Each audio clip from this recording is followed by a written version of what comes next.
Il est 3h37, le 14 février 2013, dans la maison Pistorius, une communauté fermée à Pretoria, en Afrique du Sud. Le monde allait assister à un événement tragique qui allait secouer ses fondations. Reeva Steenkamp, une modèle éblouissante de 29 ans, gisait en train de mourir dans une mare de son propre sang, sa vie s'éteignant en un éclair. Oscar Pistorius, le coureur à pied de fer, se tenait dans la cuisine, son arme encore fumante, ses yeux figés dans l'horreur. Ses cris pouvaient être entendus résonner à travers la nuit, le son glacial d'un homme consumé par la même obscurité qui l'avait déclenché. La scène était celle de la plus grande confusion, l'odeur de poudre à canon encore persistant dans l'air. Des éclats de verre et des planches fendues recouvraient le sol, un témoignage de la violence des événements qui s'étaient déroulés juste quelques minutes auparavant. La cuisine, qui était autrefois un espace chaleureux et invitant, était maintenant un lieu de carnage impensable. La victime, Reeva, gisait enroulée sur le sol, ses jambes blanches écartées devant elle, ses vêtements de designer maculés de sang. L'air était lourd de tension, lourd de la charge de l'indicible. Oscar Pistorius, l'homme qui avait capturé les cœurs de millions avec son incroyable talent athlétique, se tenait au centre de ce bain de sang. Ses yeux, qui étaient autrefois pleins de feu et de détermination, semblaient maintenant ternes et sans vie, hantés par le fantôme de sa propre culpabilité. Son corps athlétique, qui était autrefois robuste, semblait maintenant maigre et fragile, tout son être consumé par le fardeau de ses actes. Ses yeux semblaient contenir 1000 secrets, un mélange de peur et de désespoir gravé sur son visage. Chaque mouvement semblait calculé, comme s'il essayait de vouloir faire disparaître le cauchemar. Les témoins affirment avoir entendu le son des tirs, suivi des cris d'une femme, et puis un homme hurlant pour de l'aide. Les premiers intervenants, y compris les ambulanciers et les policiers, sont arrivés sur les lieux juste quelques minutes plus tard, pour trouver une situation chaotique et confuse. Ils ont trouvé une jeune femme, Reeva Steenkamp, allongée dans une mare de sang, sa jambe gravement blessée. Ils ont également trouvé Oscar Pistorius, secoué et bouleversé, mais vivant. Pistorius a affirmé que Reeva avait été blessée par lui en cas de légitime défense, après qu'il avait confondu sa femme avec un intrus. Avant de poursuivre, cliquez sur la petite cloche et sur abonnez-vous. Nous publions de nouveaux cas chaque jour. Je vais vous ramener à l'origine de cette histoire, une histoire d'amour, de mort et de tromperie, qui allait captiver l'attention du monde pendant des mois à venir. Nous allons plonger dans le monde complexe d'Oscar Pistorius, un homme qui avait tout, mais a finalement perdu tout. Nous allons explorer les événements qui ont mené à cette nuit fatidique, et examiner les preuves qui seraient utilisées pour détruire son alibi soigneusement construit. Nous allons également nous pencher sur la femme au centre de tout cela, Reeva Steenkamp, une jeune femme brillante et belle, dont la vie a été brutalement interrompue. Oscar Pistorius, la personne centrale de ce cas, est né le 22 novembre 1986, ce qui fait que lui faisait 26 ans lorsqu'il est survenu l'incident. Il vivait à Pretoria, en Afrique du Sud, dans une maison luxueuse. La vie de Pistorius tournait autour de sa carrière sportive, entraînant chaque jour pour parfaire son article. Il a remporté de nombreux prix, y compris plusieurs médailles d'or paralympiques, et a participé aux Jeux olympiques d'été de 2012. Sa détermination et son esprit de combat l'ont fait un héros national. Comme l'une des figures les plus reconnaissables en Afrique du Sud, la vie quotidienne de Pistorius était un mélange de présence médiatique, d'événements publics et de sessions d'entraînement intenses. Il était connu pour sa modestie et sa volonté de donner à son communauté, ce qui le rendait une figure sympathique. Pistorius avait une grande famille qui était extrêmement soutenante de sa carrière, y compris ses parents, Hank et Sheila de Villiers-Pistorius. Il avait un frère cadet, Karl, et un frère aîné, Arnold. La présence de sa famille dans sa vie était une source constante de confort. La personnalité charismatique et charmante de Pistorius le rendait un aimant pour les gens, et il était souvent entouré de fans, de sponsors et d'admirateurs.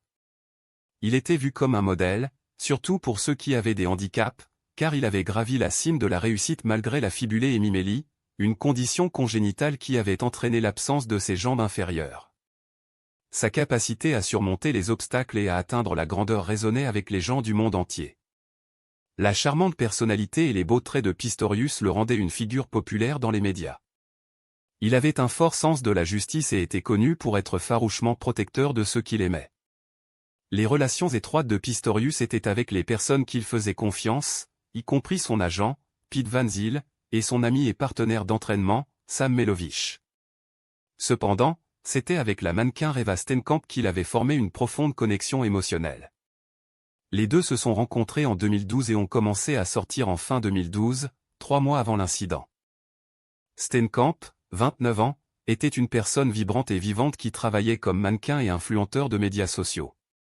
Pistorius avait demandé la main de Steenkamp le 21 février 2013, juste 3 jours avant l'incident. Personne ne savait que cela serait leur dernier jour ensemble. Les mois précédant l'incident étaient marqués par un tourbillon d'activités, avec Pistorius participant à diverses compétitions et Steenkamp modélisant pour les principales marques. Pistorius avait récemment été impliqué dans une rivalité à haut niveau avec l'athlète Tyson Gay, et la pression médiatique mettait une pression sur leur relation. Les amis proches de Steenkamp avaient remarqué un changement dans son comportement, car elle avait de plus en plus de préoccupations concernant leur relation et la pression que Pistorius subissait. Cependant, les amis et la famille de Pistorius n'ont rien vu d'ordinaire, et son emploi du temps d'entraînement lui laissait peu de temps pour se concentrer sur la relation. Les amis et la famille de Steenkamp étaient aveugles à tout signe de préoccupation potentielle, et ses publications sur les médias sociaux suggéraient que tout allait bien. Mais en creusant plus profondément dans le cas, il est devenu clair que quelque chose n'allait pas, et la question qui se posait à tout le monde était, qu'est-ce qui s'est passé dans ces derniers moments? Pistorius pensait vraiment que Steenkamp était un intrus, ou y avait-il plus à l'histoire? Le 14 février 2013, un jeudi, il était environ 3h17 du matin dans la maison d'Oscar Pistorius à Pretoria, dans une atmosphère de mystère, alors que le ciel était encore voilé par les ombres de la nuit. La température était d'un froid de 17 degrés Celsius avec un léger vent, ce qui n'était pas une soirée appropriée pour une sortie. Oscar Pistorius et sa compagne Reeva Steenkamp avaient été à une soirée de dîner la veille au soir. À leur retour, ils avaient passé une soirée calme à la maison. Mais ils ignoraient que leur soirée allait se terminer en tragédie le lendemain matin. Pistorius et Steenkamp étaient arrivés chez Pistorius le soir du 13, après une soirée de dîner. Ils avaient passé une soirée calme, Pistorius disant qu'il s'était verrouillé et armé. Steenkamp s'était rendu dans la salle de bain à un certain moment, et Pistorius était resté dans la chambre à coucher. Vers 3 heures, Steenkamp est sorti de la salle de bain et est entré dans la chambre de Pistorius. Elle s'était verrouillée dans la salle de bain et Pistorius prétendait qu'il croyait qu'elle avait été en danger. Pistorius avait alors tiré 4 coups de feu à travers la porte de la salle de bain verrouillée. Pistorius a reconnu avoir tiré sur Steenkamp, mais il a dit qu'il l'avait confondu avec un intrus. Il avait mis ses prothèses et s'était rendu dans la salle de bain, puis il avait tiré à travers la porte verrouillée. Il a dit qu'il pensait que Steenkamp était un cambrioleur et n'avait pas le temps de vérifier son identité. Les balles ont traversé la porte, frappant Steenkamp 3 fois. L'impact des tirs à la balle a laissé Steenkamp mourante sur le sol de la salle de bain.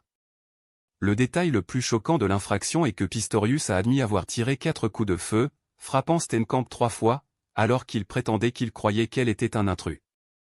Mais la première chose qui vient à l'esprit, c'est comment il a pu penser qu'elle était un intrus alors qu'il savait qu'elle était dans la salle de bain? Les prothèses de Pistorius ont facilité son déplacement dans la maison et il savait que sa compagne était dans la salle de bain. Le fait qu'il s'était verrouillé et armé soulève plus de questions que de réponses. Il est également utile de noter que Steenkamp était en train de préparer ses bagages. La police a d'abord répondu à un appel à 911 à 3h55 le 14 février 2013, signalant des tirs d'armes à feu à la maison de Pistorius à Pretoria. Lorsque les officiers sont arrivés, ils ont trouvé Pistorius, manifestement secoué, debout à côté de la baignoire, tenant un bâton de cricket. Il a dit à la police qu'il croyait qu'il y avait un intrus dans la maison et qu'il avait tiré sur la porte. Le détective Hilton Botha a témoigné que Pistorius portait des jambes prothétiques à l'époque, ce qui ajoutait à la confusion. Botha a également dit que Pistorius affirmait avoir tiré uniquement par la porte une fois. La pièce clé d'évidence qui a tout changé était un témoin qui a prétendu avoir vu une voiture en dehors de la maison de Pistorius la nuit de la fusillade, ce qui contredisait l'alibi de Pistorius. Cependant, il s'est plus tard avéré que le témoin avait vu une voiture tout à fait différente. Cette erreur d'identification a déclenché une vaste chasse à l'homme, gaspillant du temps et des ressources précieuses. Pendant ce temps, Pistorius a coopéré avec la police et a remis son pistolet 9 mm pour une analyse forensique. Les experts en forensique ont trouvé que Steenkamp avait été touché 3 fois. Qui étaient les principaux suspects? Au début, la police considérait Pistorius comme un suspect, mais ensuite ils ont commencé à se pencher sur d'autres potentiels coupables, y compris un ancien petit ami de Steenkamp et un compagnon masculin d'un voisin. Le compagnon du voisin a affirmé qu'il et Steenkamp avaient eu une dispute, et la police enquêtait sur le fait que cela pourrait être lié au meurtre. Cependant, ces pistes se sont avérées être des cul-de-sac, et toutes les preuves ont pointé vers Pistorius. La famille de Steenkamp soupçonnait également Pistorius dès le début. L'enquête de la police a continué à se concentrer autour de Pistorius. Le piège à la pêche qui a gaspillé des mois d'enquête était la prétendue dispute entre Steenkamp et le compagnon du voisin. Lorsqu'il s'est avéré que cette dispute n'avait rien à voir avec le meurtre, cela a retardé l'enquête et a conduit la police à chercher dans la mauvaise direction. La famille de Pistorius croyait également que la police se concentrait trop sur lui et pas assez sur d'autres suspects potentiels. La police a finalement éliminé le compagnon du voisin comme suspect, et le focus s'est déplacé vers Pistorius. Le retard dans l'enquête n'a profité qu'aux chances d'acquittement de Pistorius. Le 20 mai 2014, une surprise témoignage émergea qui complètement renversa le cours de l'affaire. Il fut révélé que Barry Roux, l'avocat de Pistorius, avait découvert un message texte envoyé par Reva Steenkamp à un ami, qui mentionnait se sentir coincé dans la maison de Pistorius et avoir peur de leur relation. Cette révélation explosive fit que beaucoup se demandèrent si Steenkamp était en fait la victime que Pistorius prétendait qu'elle était. La prosécution affirma que cela soutenait leur argument selon lequel Pistorius avait effectivement tiré sur Steenkamp dans une colère de rage. Cette bombe de témoignages renversa complètement le récit de l'affaire. Les procureurs arguèrent que ce message texte renforçait encore plus leur théorie selon laquelle Steenkamp préparait à quitter Pistorius, qui il prétendait avoir une longue histoire d'agression envers les femmes. En lumière de cette nouvelle preuve, la prosécution maintint que Pistorius avait intentionnellement et sciemment tiré sur Steenkamp dans un crime de passion. La défense, cependant, vigoureusement contesta cette interprétation, affirmant que le message texte de Steenkamp était pris hors de contexte et ne signifiait pas nécessairement qu'elle préparait à quitter Pistorius. Roux argua que le message pouvait être lu comme Steenkamp se sentant simplement inquiète dans la maison de Pistorius. Il affirma que cela ne signifiait pas nécessairement qu'elle avait l'intention de quitter leur relation réellement. Après des mois de délibération, la juge Thokozil Mazipa finit par rendre son verdict, qui surprit beaucoup en acquittant Pistorius de meurtre mais le trouvant coupable de homicide involontaire. Pistorius fut ensuite condamné à un maximum de 5 ans pour homicide involontaire, avec une peine de prison suspendue de 3 ans. Cependant, beaucoup se sentirent que le verdict était trop clément étant donné la gravité du crime. L'État finit par appeler la condamnation, ce qui mena à un long et ardu processus d'appel. Pistorius finit par servir un 6e de sa peine avant d'être libéré sous caution en 2015. Alors que l'affaire se terminait, Oscar Pistorius alla servir sa peine en prison et fut plus tard libéré sous caution en 2015. La famille de Reva Steenkamp a depuis parlé de leur douleur persistante et de l'impact émotionnel de l'essai. L'essai a exposé des problèmes sociaux profonds en Afrique du Sud, y compris la violence domestique rampante et un système de justice déploré. L'affaire laissa beaucoup de gens se demander la justesse du procès et la clémence de la peine de Pistorius. Malgré la controverse, l'essai reste l'un des cas les plus médiatisés de l'histoire de l'Afrique du Sud. Qu'est-ce que vous pensez? Pistorius devrait-il avoir été trouvé coupable de meurtre étant donné son histoire d'agression envers les femmes, ou était la condamnation pour homicide involontaire un verdict plus approprié?